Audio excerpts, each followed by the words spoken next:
সম্মানিত দর্শক ও শ্রোতা, আসসালামু আলাইকুম। পবিত্র কোরআনে এমন অনেক বৈজ্ঞানিক তথ্যের উল্লেখ রয়েছে যা বিজ্ঞানীরা সাম্প্রতিককালে আবিষ্কার করেছেন।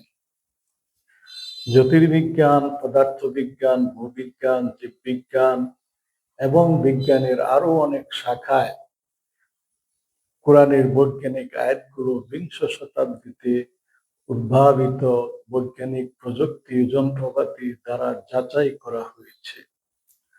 কোরআনের এই বৈজ্ঞানিক তথ্যগুলো সপ্তম শতাব্দীর বৈজ্ঞানিক জ্ঞানের উপর ভিত্তি করে তৈরি করা সম্ভব ছিল না। মহানবী হযরত মুহাম্মদ সাল্লাল্লাহু আলাইহি সাল্লামের পক্ষেও এই বৈজ্ঞানিক তথ্যগুলো জানা সম্ভব ছিল না, কারণ তিনি ছিলেন একজন নিরক্ষর মানুষ এবং তার কোনো বৈজ্ঞানিক গবেষণা, বৈজ্ঞানিক শিক্ষা বলতে ছিল না। তিনি কোনো বৈজ্ঞানিক গবেষণাগার, বিশ্ববিদ্যালয় বা লাইব্রেরিতে পড়াশোনা করেন নাই। কাজেই কোরআনের বৈজ্ঞানিক আয়াতসমূহ, যা আধুনিক বৈজ্ঞানিক প্রযুক্তি দ্বারা যাচাই করা হয়েছে, সেগুলো সপ্তম শতাব্দীতে মহানবী হযরত মুহাম্মদ সাল্লাল্লাহু আলাইহি সাল্লামের উপর এক বহির্জাগতিক উৎস থেকে অবতীর্ণ হয়েছিল, যাকে আমরা মহান আল্লাহ হিসাবে জানি। এবং মহানবী হযরত মুহাম্মদ সাল্লাল্লাহু আলাইহি সাল্লাম ছিলেন মহানবী হযরত মুহাম্মদ সাল্লাল্লাহু আলাইহি ওয়াসাল্লাম ছিলেন সেই আল্লাহর একজন রাসূল। ভূবিজ্ঞান সম্পর্কে পবিত্র কোরআনে বর্ণিত এমনই কতগুলো আয়াত নিয়ে আজ আমরা আলোচনা করব।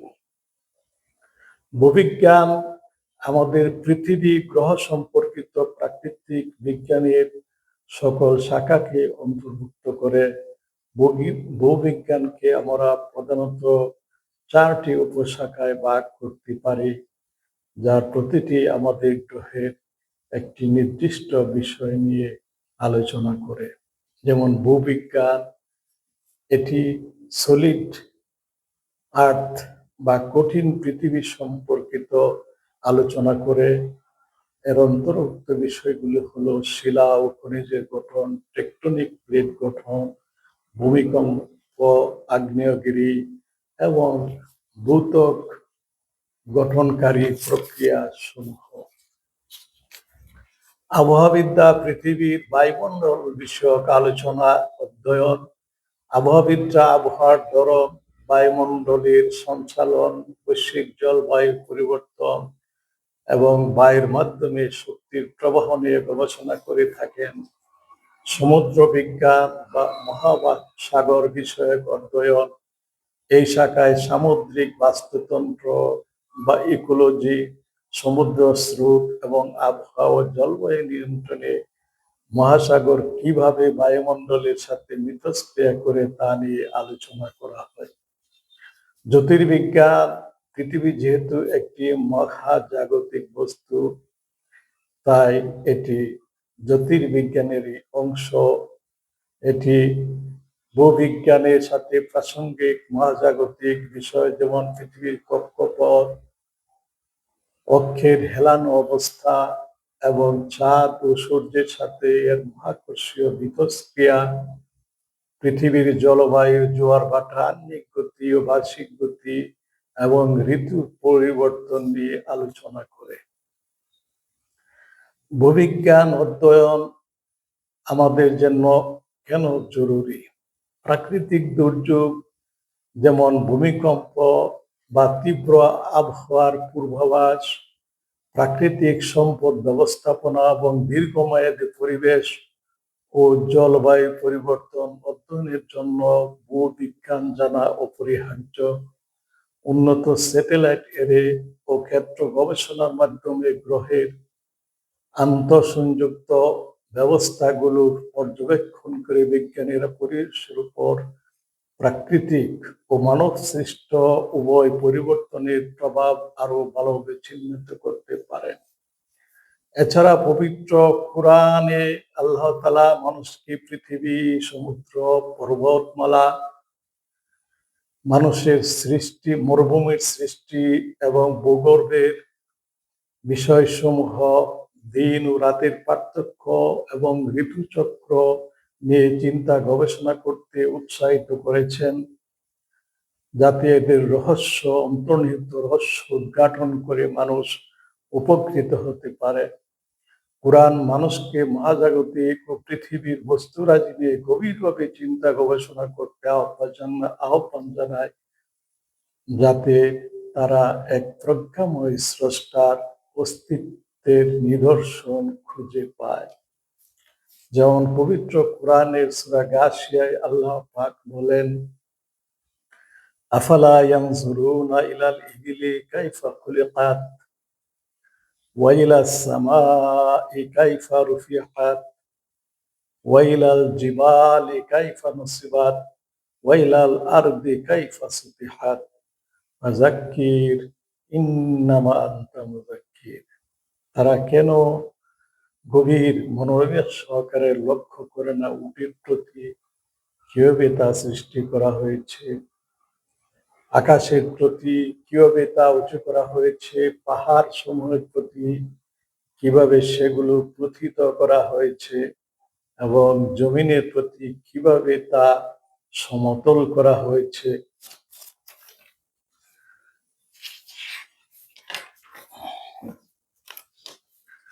এখন আমরা পৃথিবীর সৃষ্টি নিয়ে আলোচনা করব। পৃথিবী গ্রহের বয়স প্রায় 450 কোটি বছর।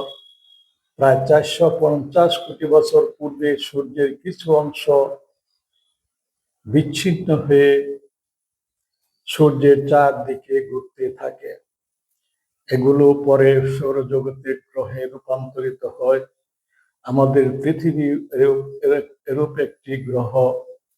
তাপের মূল উৎস থেকে বিচ্ছিন্ন হয়ে পড়ায় পৃথিবীর তাপ আস্তে আস্তে কমতে থাকে। গ্যাস তরল হয়ে ভূত্বক ও বায়ুমণ্ডলের সৃষ্টি হয়। তাপ আরো কমে গেলে বাষ্প ঘনীভূত হয়ে বিরাট বিরাট মেঘের সৃষ্টি হয় এবং প্রবল বৃষ্টিপাত হতে থাকে। ফলে নদ, নদী, হ্রদ, সমুদ্র প্রভৃতি জলাশয়ের সৃষ্টি হয়। এভাবে কয়েকশো কোটি বছরের রাসায়নিক বিক্রিয়ার ফলে জৈব পদার্থ সমূহের মিলন ঘটে এবং পৃথিবীতে জীবনের উন্মেষ হয়। তারপর জৈব বিবর্তনের স্বাভাবিক নিয়মে পৃথিবীতে উদ্ভিদ ও প্রাণী জগতের বিকাশ ঘটে এবং পরিবেশের স্বাভাবিক ভারসাম্য প্রতিষ্ঠিত হয়। পরিবেশের স্বাভাবিক ভারসাম্য রক্ষায় পৃথিবীর তাপমাত্রা ও বায়ুমণ্ডলের ওজোন স্তরের বিশেষ ভূমিকা রয়েছে। বর্তমানে শিল্পায়ন ও কারিগরি সভ্যতার দ্রুত বিকাশের কারণে অতিরিক্ত কার্বন ডাইঅক্সাইড ও সিএফসি গ্যাস নিঃসরণ হচ্ছে। ফলে সূর্যের আলো পৃথিবীতে বাধাপ্রাপ্ত হয়ে পৃথিবীর তাপমাত্রা বৃদ্ধি পাচ্ছে। এই প্রক্রিয়াকে বলা হয় green house effect, green house প্রতিক্রিয়া। এই প্রক্রিয়ার ফলে ক্রমান্বয়ে পৃথিবীর তাপমাত্রা বৃদ্ধি পাচ্ছে। আগামী 80 বছরে গ্রিন হাউস প্রতিক্রিয়ার ফলে পৃথিবীর তাপমাত্রা 5 ডিগ্রি সেলসিয়াস বৃদ্ধি পাওয়ার সম্ভাবনা। বর্তমানে বায়ুমণ্ডলের ওজোন স্তর ক্ষয় ও পৃথিবীর তাপমাত্রা যে হারে বৃদ্ধি পাচ্ছে তাতে জৈব বৈচিত্র্য, পরিবেশ ও মানব সভ্যতার অস্তিত্বই বিপন্ন হয়ে পড়েছে। পবিত্র ধর্মগ্রন্থ সমূহে বর্ণিত হয়েছে, কিয়ামতের পূর্বে মানুষের পাপীর ভারে জর্জরিত হয়ে পৃথিবী বিষাক্ত গ্যাস নিঃসরণ করবে, যা মানব জাতি ও প্রাণীকুলের অস্তিত্ব বিপন্ন করে তুলবে। পবিত্র কোরআনে এই গ্যাসকে বলা হয়েছে দুখান, বিষাক্ত ধোঁয়া, যা সমগ্র পৃথিবীতে ছড়িয়ে পড়বে। আরবি দুখান শব্দের অর্থ ধোঁয়া। এটি এমন এক ঘন বিষাক্ত ধোঁয়া যা কিয়ামতের পরবর্তী সময়ে সমগ্র পৃথিবী আচ্ছন্ন করে ফেলবে। এটি সাধারণ কোনো দোয়া নয়, বরং একটি ভয়াবহ প্রাকৃতিক বা ঐশ্বরিক দুর্যোগ। পবিত্র কোরআনের সূরা দুখানের ৮ থেকে ১২ নম্বর আয়াতে এ সম্পর্কে বলা হয়েছে,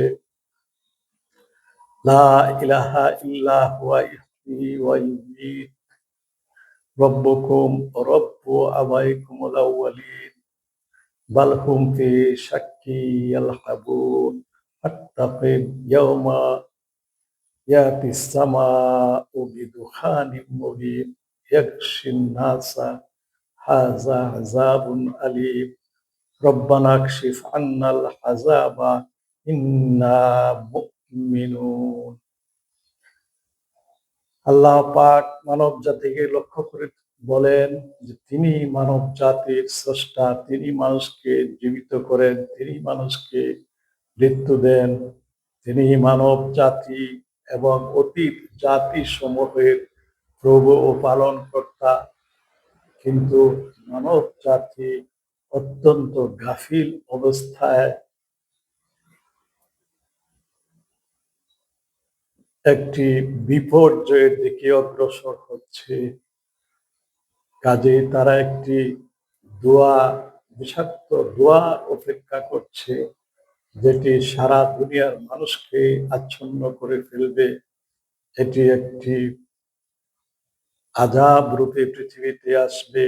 তখন মানব জাতি আল্লাহর কাছে এই তওবা করে দোয়া করব যে, হে আল্লাহ, আপনি আমাদের থেকে এই আযাব তুলে নিন। আমরা আপনার উপর বিশ্বাস স্থাপন করলাম এবং আপনার উপর ঈমান আনলাম এবং আপনার আনুগত্য গ্রহণ করলাম।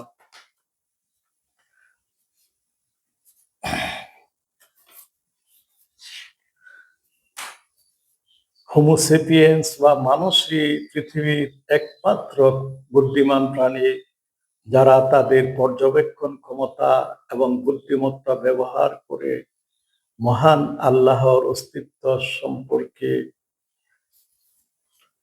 ইঙ্গিত পায় বা মহান আল্লাহকে চিনতে পারে। এই পৃথিবী যে একটি মহা স্রষ্টার মহা পরিকল্পনায় সৃষ্টি হয়েছে, এ বিষয়টি বিজ্ঞানীরা এক বাক্যে স্বীকার করেন। হঠাৎ করে আকস্মিকভাবে পৃথিবীর সৃষ্টি হয় নাই। বিজ্ঞানী নিউটনের বলবিদ্যা অনুসারে আমরা জানতে পারি যে বাহ্যিক কোনো শক্তি প্রয়োগ ছাড়া কোনো বস্তুর গতি বা স্থিতি পরিবর্তন সম্ভব হয় না। তাই আমাদের এই পৃথিবীর বাইরে বা মহাবিশ্বের বাইরে এমন একটি শক্তি রয়েছে যার সুনিপুণ পরিকল্পনায় একটি মহাজাগতিক বস্তু থেকে সূর্যের কিয়দংশ বিচ্ছিন্ন হয়ে গিয়ে অথবা কোনো সুপার নোভার ধ্বংসাবশেষ থেকে অথবা কোনো নেবুলার অংশ থেকে আমাদের সৌরজগতের অংশ হিসাবে এই পৃথিবীর সৃষ্টি হয়েছে। এবং আল্লাহ পাক পানি দ্বারা এই পৃথিবীতে এই মৃত জমিনকে তিনি জীবিত করেছেন এবং উদ্ভিদ এবং প্রাণী জগতের সৃষ্টি করেছেন। যেমন আল্লাহ পাক পবিত্র কোরআনে বলেন, আওয়ালাম ইয়ারাল্লাযীনা কাফারু আন্নাস সামাওয়াতি ওয়াল আরদা কানাতা রাতকান ফাফাতাকনাহুমা ওয়াজআলনা মিনাল মাই কুল্লা শাইইন হাই। অবিশ্বাসীরা কি ভেবে দেখে না যে আকাশমণ্ডলী এবং পৃথিবী একসঙ্গে মিলিত অবস্থায় ছিল, অতঃপর আমি এইগুলিকে পৃথক করে দিলাম, আর পানি থেকে আমি সকল জীবন্ত বস্তুকে সৃষ্টি করলাম। তবু কি তারা ঈমান আনবে না? ওয়ায়াতুল্লাহুমুল আরদুল মাইতাত ওয়াহইয়াইনাহা ওয়াখরাজনা মিনহা হাব্বান ফামিনহু ইয়াকুলুন ওয়াজআলনা ফীহা জান্নাতিন মিন নাখীলিন ওয়া আনাব ওয়াফাজ্জারনা ফীহা মিনাল উয়ুন তাদের জন্য একটি নিদর্শন হলো মৃত পৃথিবী, যাকে আমি সঞ্জীবিত করি এবং যা হতে উৎপন্ন করি শস্য তারা আহার করে, আর আমি তাতে খেজুর ও আঙ্গুরের বাগান তৈরি করি আর তাতে প্রবাহিত করি ঝর্ণা দ্বারা। আমরা বৈজ্ঞানিক গবেষণা দ্বারা জানতে পেরেছি যে আদিতে এই পৃথিবী একটি উত্তপ্ত বাষ্পীয় পিণ্ড ছিল, যেটি সূর্য থেকে বিচ্ছিন্ন হয়ে সূর্যের চারদিকে ঘুরতে থাকে এবং সেটি কালক্রমে একটি পৃথিবী গ্রহে পরিণত হয়। এবং শুরুতেই এই পৃথিবী গ্রহটি মৃত ছিল। আল্লাহ পাক হালকা এই বায়বীয় গ্যাসীয় বস্তুর হালকা পদার্থগুলিকে পৃথিবীর বায়ুমণ্ডলে অংশ অংশ করেন এবং সেগুলি ঘনীভূত হয়ে মেঘের সৃষ্টি হয়। সেখান থেকে কোটি কোটি বছর বৃষ্টিপাত হয়। বৃষ্টিপাতের ফলে নদ নদী জলাশয় সাগর মহাসাগর সৃষ্টি হয় এবং সেখানে জীবনের উৎপত্তি ঘটে।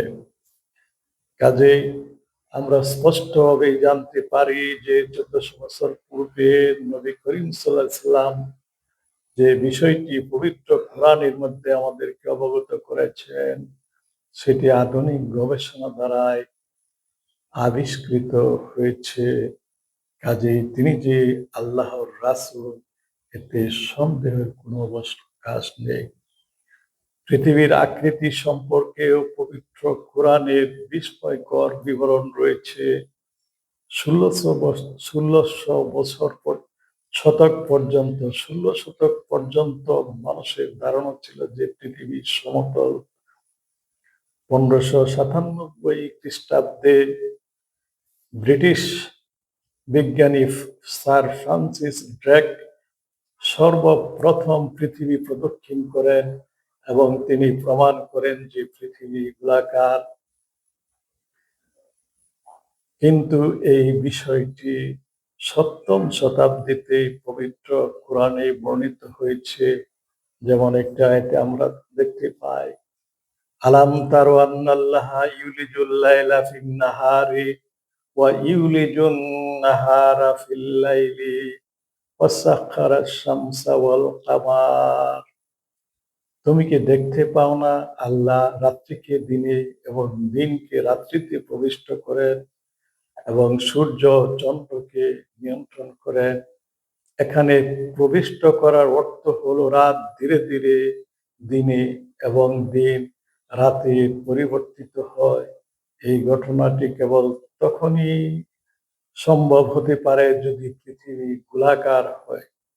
পৃথিবী যদি সমতল হতো